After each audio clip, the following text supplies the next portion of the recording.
این تمرین اسمش هست صدای بدن من. قبل از اینکه نقاشی کنیم فقط چند ثانیه چشم‌هامون رو میبندیم و به بدنمون توجه میکنیم. در حال حاضر بدن من چه احساسی داره؟ آیا خسته است یا آرومه؟ آیا اضطراب داره یا نگرانه؟ شاید هر عضوی از بدن ما احساسات مختلفی رو داره تجربه میکنه.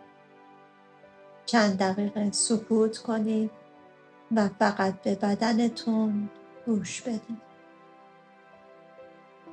فقط یک بدن ساده.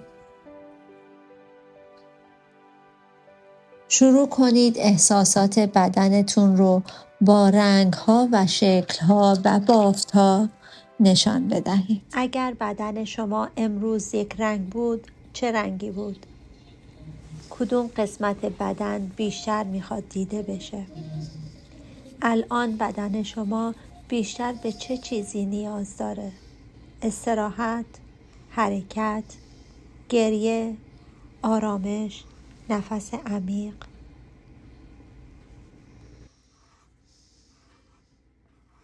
خب من این تمرین رو انجام دادم. احساس میکنم که خیلی شخصی شد. سریع فقط یه نشون میدم و رد میکنم.